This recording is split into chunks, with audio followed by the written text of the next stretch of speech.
sa kaitaasan, siya'y papurihan, ngayon at magpakailanman. Umawit ang daigdigan, lahat ng naroroon. Umawit ang sangkatauhan, purihin ang Panginoon. Papuri sa kaitaasan, siya'y papurihan, Diyos ng lahat. O papuri sa kaitaasan, siya'y papurihan, ngayon at magpakailanman. Sa ngalan ng Ama at ng Anak at ng Espiritu Santo. Amen. Mga kapatid, tinipon tayo bilang kaanib ng angkan ng Diyos, kaya dumulog tayo sa mawaing Panginoong nagpapatawad ng lubos. Sinugong tagapagpagaling sa mga nagsisisi, Panginoon, kaawaan mo kami. Panginoon, kaawaan mo kami. Dumating na tagapag-anyayang mga makasalanan ay magsisi, Kristo, kaawaan mo kami. Kristo, kaawaan mo kami. Nakaluklok ka sa kanan ng Diyos Ama para ipamagitan kami. Panginoon, kaawaan mo kami. Panginoon, kaawaan mo kami. Kaawaan tayo ng makapangyarihang Diyos, patawarin tayo sa ating mga kasalanan at patnubayan tayo sa buhay na walang hanggan. Amen. Manalangin tayo.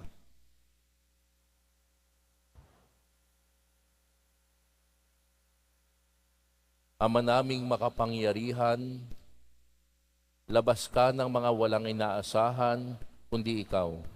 Ang pagluhog namin ay iyong pagbigyan, sapagkat kami mga tao lamang na pawang mahihina kapag iyong iniwanan. Kaya naman kami lagi mong tulungan upang sa pagtupad ng iyong mga kautusan, ikaw ay aming mabigyang kasiyahan sa aming iniisip at ginagawa araw-araw. Sa pamamagitan ni Jesucristo kasama ng Espiritu Santo, magpasawalang hanggan. Amen. Magsiupo muna ang lahat. Pagbasa mula sa aklat ni Sirach. Sumunod na lumitaw si Elias na parang apoy. Parang sulong nagliliyab ang kanyang mga salita. Dahil sa alab ng kanyang galit sa kanilang kasamaan, pinadalhan niya sila ng tagutom at marami sa kanila ang nangamatay. Sa ngalan ng Diyos, pinigil niya ang ulan at 3 ulit siyang nagpaulan ng apoy. Kagilagilalas ang iyong mga kababalaghan, Elias.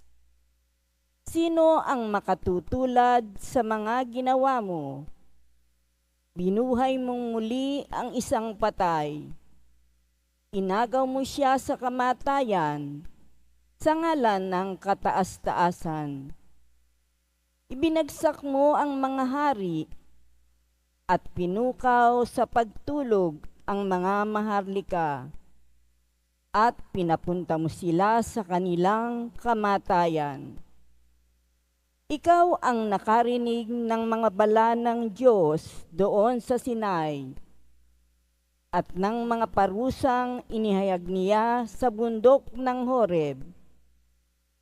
Ikaw din ang nagtalaga sa mga haring pinili para maghiganti at sa propetang hahalili sa iyo. Sa wakas, iniakyat ka sa langit ng isang ipo-ipo, lula ng isang karwahing, hila ng mga kabayong nag-aapoy.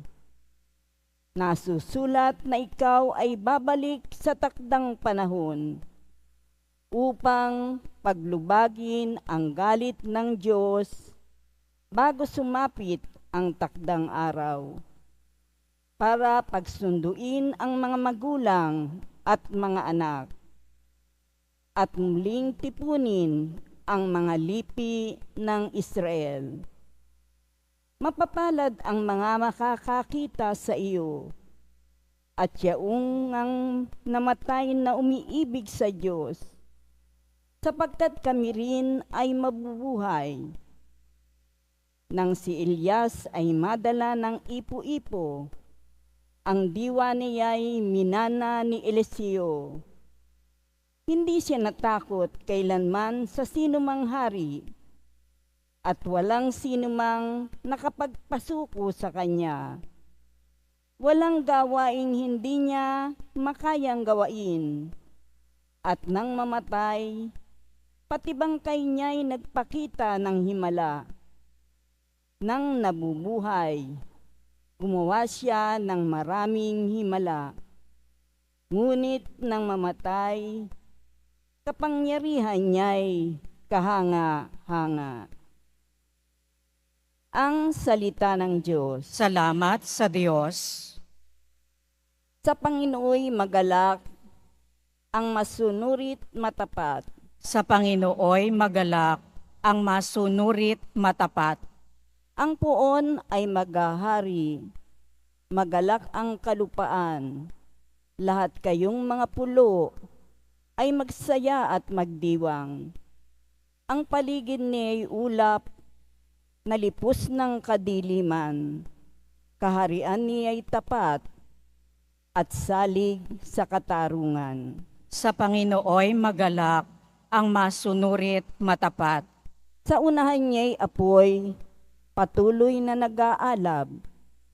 Sinusunog ang kaaway sa matindi nitong ningas. Yaong mga kidlat niyang tumatanglaw sa daigdig. Kapag iyon ay namasdan, ang lahat ay nanginginig. Sa Panginooy magalak, ang masunurit matapat. Yaong mga kabundukay natutunaw parang pagkit sa harapan ng dakilang Panginoon ng daigdig. Sa langit ay nahayag yaong kanyang katwiran. Sa lupa ay makikita ang kanyang kadakilaan. Sa Panginooy magalak, ang masunurit matapat. Lahat silang sumasamba sa kanilang Diyos-Diyosan. Mahihiya sa kanilang paghahambog na mainam. Mga Diyos nilang ito ay yuyuko sa may kapal. Sa Panginooy magalak, ang masunurit matapat. Tumayo na po ang lahat.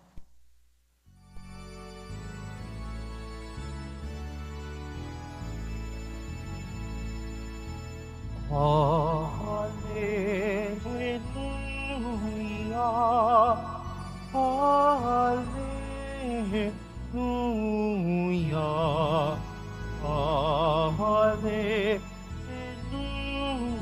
Hallelujah, Hallelujah.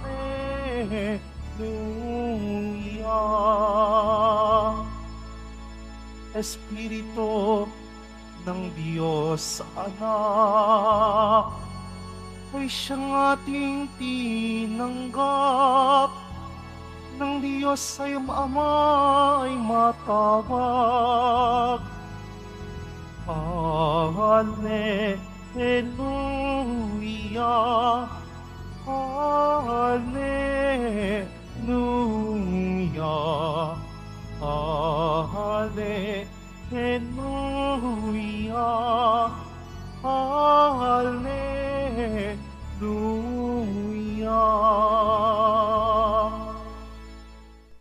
Sumainyo ang Panginoon. At sumayo rin. Ang mabuting balita ng Panginoon ayon kay San Mateo. Papuri sa iyo, Panginoon. Noong panahong iyon, sinabi ni Jesus sa kanyang mga alagad, "Sa pananalangin ninyo'y huwag kayong gagamit ng napakaraming salita, gaya ng ginagawa ng mga hintil. Ang akala nila ay pakikinggan sila ng Diyos dahil sa dami ng kanilang salita. Huwag ninyo silang tutularan, sapagat alam na ng inyong Ama ang inyong kinakailangan bago pa ninyo hingin sa Kaniya. Ganito kayo mananalangin: Ama naming nasa langit, sambahin nawa ang pangalan mo. Ikaw nawa ang maghari sa amin. Sundin nawa ang iyong kalooban dito sa lupa tulad ng sa langit. Bigyan mo kami ng pagkain kailangan namin sa araw na ito at patawarin mo kami sa aming mga kasalanan tulad ng aming pagpapatawad sa mga nagkakasala sa amin. At huwag mo kaming iharap sa mahigpit na pagsubok, kundi ilayo mo kami sa masama, sapagkat iyo ang kaharian at ang kapangyarihan at ang kapurihan magpakailanman. Amen. Sapagkat kung pinatatawad ninyo ang mga nagkakasala sa inyo, patatawarin din kayo ng inyong amang nasa langit. Ngunit kung hindi ninyo pinatatawad ang mga nagkakasala sa inyo, hindi rin kayo patatawarin ng inyong ama. Ang mabuting balita ng Panginoon. Pinupuri ka namin, Panginoong Heso Kristo. Magsiupo muna ang lahat. Inyong lahat, atin pong bigyan ng pasasalamat, pagpupugay at papuri ang mahal na Jesus Nazareno.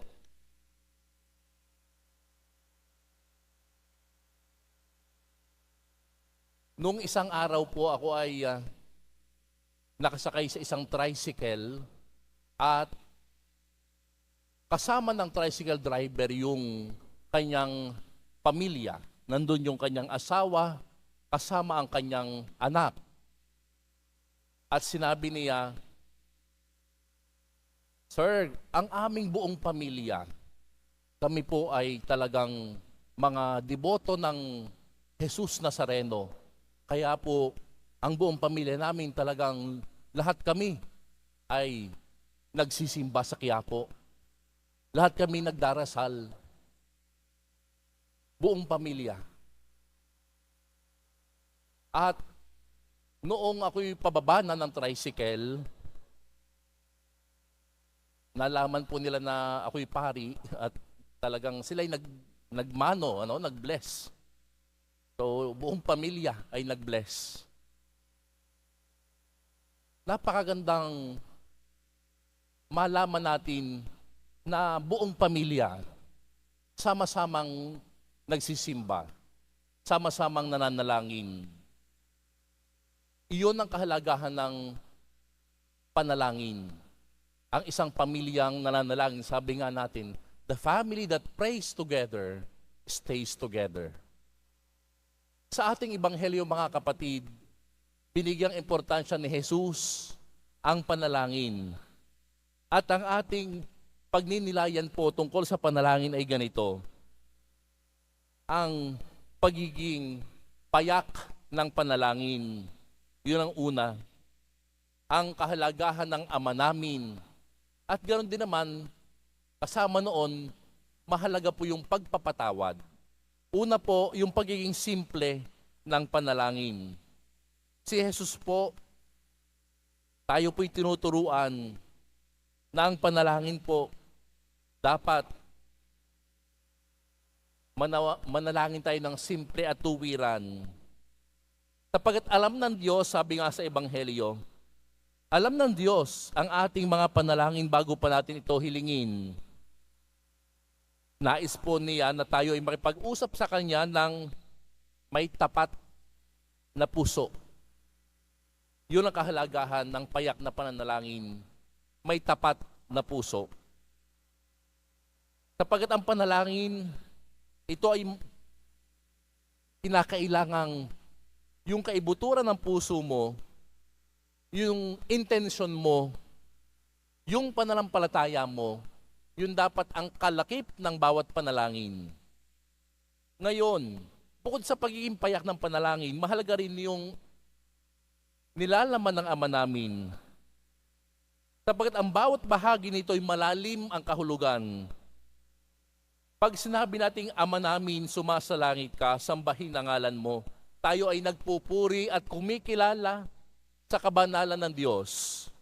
Kapag naman sinabi nating mapasa amin ang kaharian mo, sundin ang loob mo dito sa lupa para ng sa langit.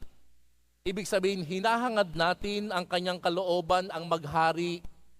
Minsan may pinagdarasal tayo, pero kapag dumating sa punto na hindi na tayo bukas sa gusto ng Diyos, kapag yung gusto lang natin ang dapat matupad, hindi po iyan nangangahulugan ng mapa sa amin ang kaharian mo. Hindi ganoon.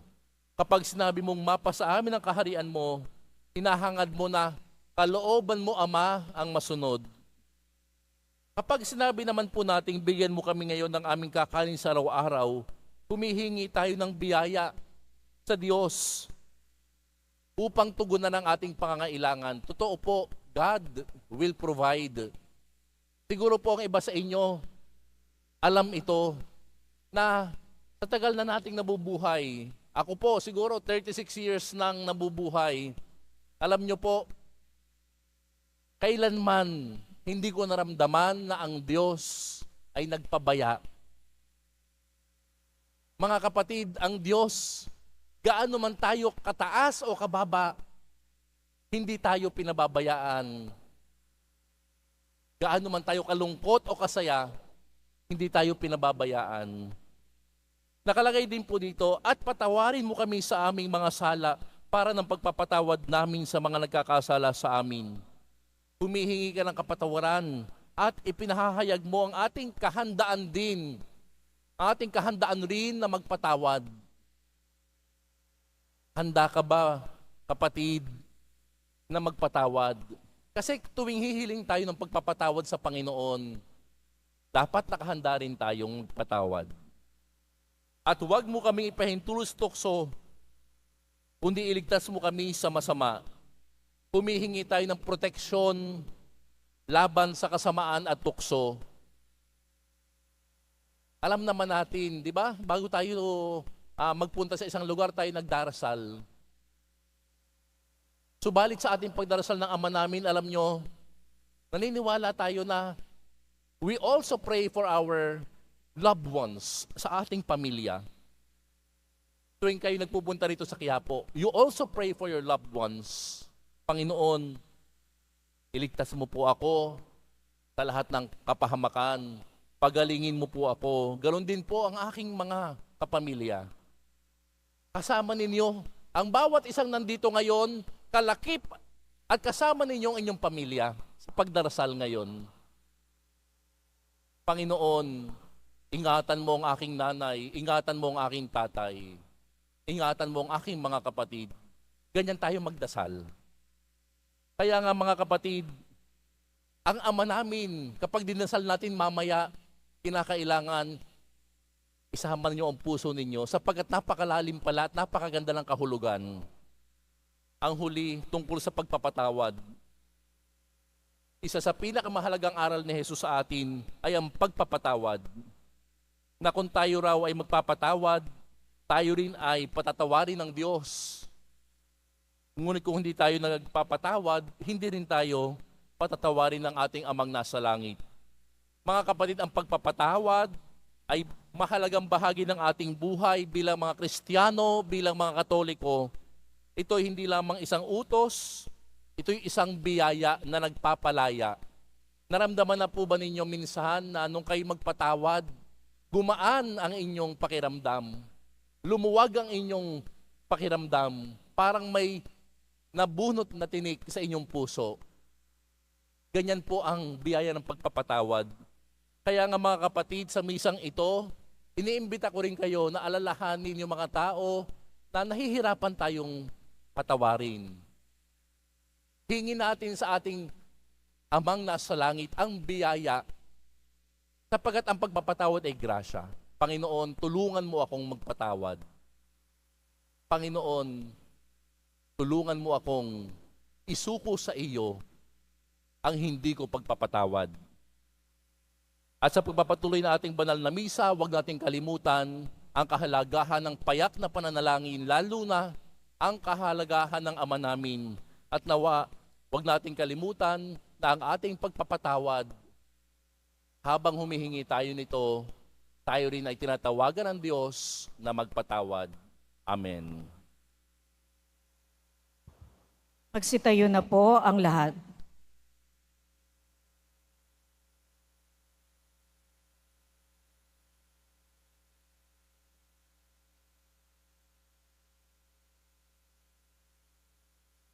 Minamahal kong mga kapatid, itinuturo ni Jesus na maaari nating tawaging ang Diyos na ating Ama. May matatag na pag-asa nating dalhin sa Kanya ang ating mga hinaing. Ang ating itutugon, Panginoon, dinggin mo ang aming panalangin. Panginoon, dinggin mo ang aming panalangin. Ang simbahan naway laging ipahayag sa buong sanlibutan ang malalim na pananalig sa pagdating ng paghahari ng pag-ibig, katarungan at kapayapaan ng Ama. Manalangin tayo. Panginoon, dinggin mo ang aming panalangin. Sa gitna ng mga kahirapan sa buhay, naway huwag nating isuko ang pagdarasal at huwag tayong magpadaig sa mga tukso. Manalangin tayo. Panginoon, dinggin mo ang aming panalangin.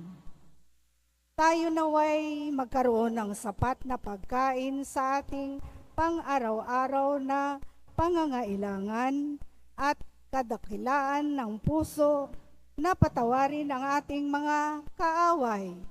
Manalangin tayo. Panginoon, dinggin mo ang aming panalangin.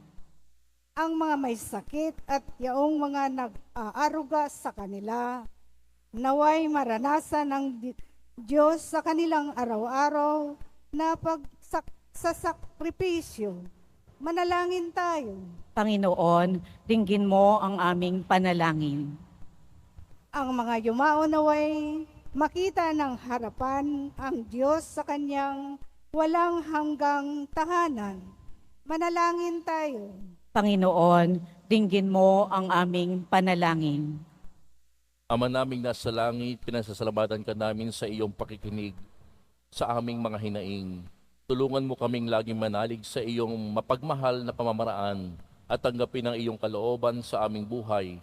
Hinihiling namin ito sa pamamagitan ni Kristo na aming Panginoon. Amen. Magsiupo muna ang lahat.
Tumayo na po ang lahat.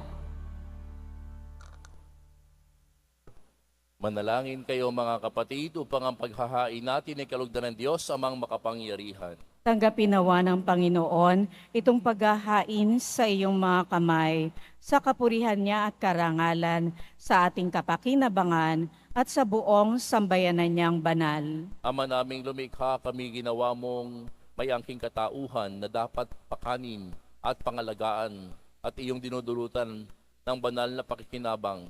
Ipagkaloob mong kami huwag magkulang sa mga iniuukol mo sa aming kapakanan. Sa pamamagitan ni Jesucristo kasama ng Espiritu Santo magpasawalang hanggan. Amen. Sumainyo ang Panginoon. At sumayo rin. Itaas sa Diyos ang inyong puso at diwa. Tinaas na namin sa Panginoon. Pasalamatan natin ang Panginoong ating Diyos. Marapat na siya ay pasalamatan. Ama naming makapangyarihan, tunay ngang marapat na ikaw ay aming pasalamatan.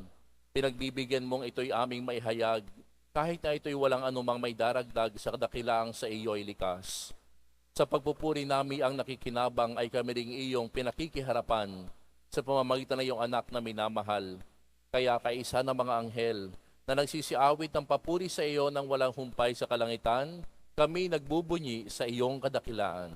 Santo, Santo, Santo, Panginoong Diyos ng mga hukbo, napupuno ang langit at lupa ng kadakilaan mo, Hosana sa kaitaasan. Pinagpala ang naparirito sa ngalan ng Panginoon, Hosana sa kaitaasan. Magsiluhod po ang lahat. Ama naming banal, ikaw ang bukal ng tanang kabanalan. Kaya't sa pamamagitan ng iyong Espiritu, gawin mong banal ang kaloob na ito upang para sa aming maging katawan at dugo ng aming Panginoong Heso Kristo. Bago niya pinagtiis ang kusang loob na maging handog, tinawakan niya ang tinapay, pinasalamatan kaniya, pinaghati-hati niya iyon, iniabot sa kanyang mga alagad at sinabi, "Tanggapin ninyong lahat ito at kanin. Ito ang aking katawan na ihahandog para sa inyo."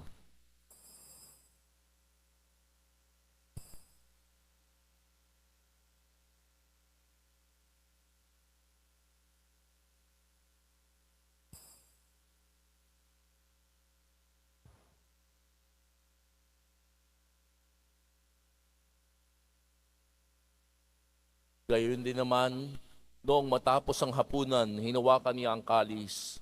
Muli kaniyang pinasalamatan. Iniabot niya ang kalis sa kanyang mga alagad at sinabi, "Tanggapin ninyong lahat ito at inumin. Ito ang kalis ng aking dugo ng bago at walang hanggang tipan. Ang aking dugo na ibubuhos para sa inyo at para sa lahat sa ikapagpapatawad ng mga kasalanan. Gawin ninyo ito sa pag-alala sa akin."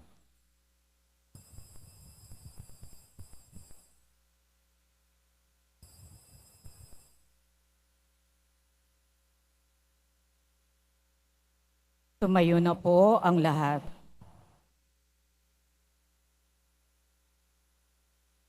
Ipagbunyi natin ang misteryo ng pananampalataya.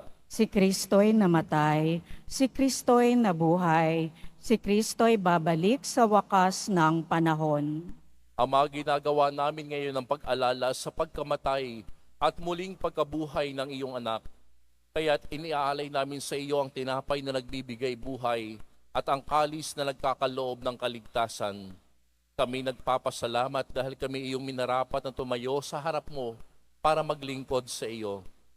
Isinasamo namin kaming magsasalo-salo sa katawan at dugo ni Kristo ay mabuklod sa pagkakaisa sa pamamagitan ng Espiritu Santo. Ama, lingapin mo ang iyong simbahang laganap sa buong daigdig. Puspusin mo kami sa pag-ibig kay San Francisco na aming Papa at ni Jose na aming Obispo at ng Tanang Kaparian. Alalahanin mo rin ang mga kapatid naming nahimlay nang may pag-asang sila'y muling mabubuhay, gayon din ang lahat ng mga pumanaw. Kaawaan mo sila at patuloyin sa iyong kaliwanagan. Kaawaan mo at pangindapatin kaming lahat na makasalo sa iyong buhay na walang wakas, kaysa ng mahal na Birheng Maria na Ina ng Diyos, na kabiyak ng puso niyang si San Jose, kaysa ng mga apostol, ni San Juan Bautista at ng lahat ng mga banal na namuhay dito sa daigdig ng kalugod-lugod sa iyo, may pagdiwang nawa namin ang pagpupuri sa ikararangal mo sa pamamagitan ng iyong anak na aming Panginoong Heso Kristo. Sa pamamagitan ni Kristo, kasama niya at sa Kaniya, ang lahat ng parangal at papuri ay sa iyo, Diyos amang makapangyarihan, kasama ng Espiritu Santo, magpasawalang hanggan. Amen. Sa tagubilin ng mga nakagagaling na utos at turo ni Jesus na Panginoon natin at Diyos, ipahayag natin ng lakas loob. Ama namin, sumasalangit ka, sambahin ang ngalan mo, mapasa amin ang kaharian mo, sundin ang loob mo dito sa lupa para nang sa langit. Bigyan mo kami ngayon ng aming kakanin sa araw-araw at patawarin mo kami sa aming mga sala para nang pagpapatawad namin sa nagkakasala sa amin at huwag mo kaming ipahintulot sa tukso at iadya mo kami sa lahat ng masama.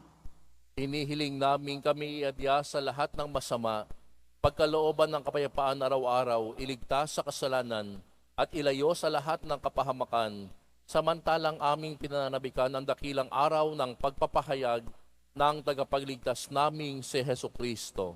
Sapagkat iyo ang kaharian at ang kapangyarihan at ang kapurihan magpakailanman. Amen. Panginoong Heso Kristo, sinabi mo sa iyong mga apostol, kapayapaan ang iniiwan ko sa inyo, ang aking kapayapaan ang ibinibigay ko sa inyo. Tunghayin mo ang aming pananampalataya at huwag ang aming pagkakasala. Pagkalooban mo kami ng kapayapaan at pagkakaisa, ayon sa iyong kalooban, kasama ng Espiritu Santo magpasawalang hanggan. Amen. Ang kapayapaan ng Panginoon ay laging sumainyo. At sumaiyo rin. Magbigayan kayo na kapayapaan sa isa't isa. Kordero ng Diyos na nag-aalis ng mga kasalanan ng sanlibutan, maawa ka sa amin. Kordero ng Diyos na nag-aalis ng mga kasalanan ng sanlibutan, maawa ka sa amin. Kordero ng Diyos na nag-aalis ng mga kasalanan ng sanlibutan, ipagkaloob mo sa amin ang kapayapaan. Lumuhod po ang lahat.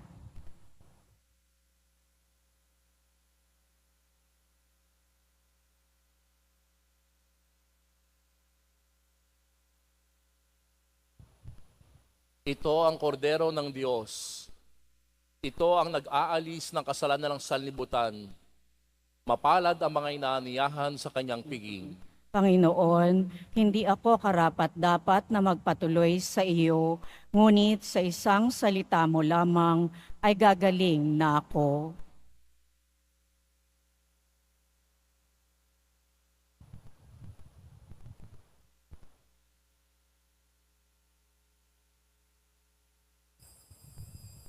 Para sa lahat ng tatanggap ng banal na komunyon, sasagot po tayo ng amen pagkasabi ng pari o ng lay minister ng katawan ni Kristo at isubo agad sa bibig bago umalis sa harapan ng pari o lay minister.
Ama naming mapagmahal, ang pinagsaluhan naming banal na pakikinabang na nagpapahiwatig ng iyong pakikiisa sa tanang naritong nakikipagdiwang ay magdulot nawa ng pagkakaisa sa iyong sambayanan sa pamamagitan ni Jesucristo kasama ng Espiritu Santo magpasawalang hanggan. Amen. Sumainyo ang Panginoon. At sumaiyo rin. Mahal na poong Jesus Nazareno, inihayag mo sa pamamagitan ng krus ang walang maliw na pag-ibig ng Diyos sa sangkatauhan. Pakinggan mo ang kahilingan ng iyong angkan na nagsusumamo sa iyo. Makamtan nawa nila ang iyong katugunan at tanggapin ang kasagutan na may utang na loob na tinatanaw. Basbasan din po ninyo ang mga daladala nilang mga imahen at dasalan. Sa pamamagitan ng bendisyon na ito, naway maalala nila ang mga pangako nila noon sa biniyag na ikaw ang kanilang iibigin at paglilingkuran bilang Panginoon magpasawalang hanggan. Amen. Pagpalain kayo ng makapangyarihang Diyos, Ama at Anak at Espiritu Santo. Amen. Humayo kayong taglahi ang kapayapaan ng Poong Jesus Nazareno. Salamat sa Diyos.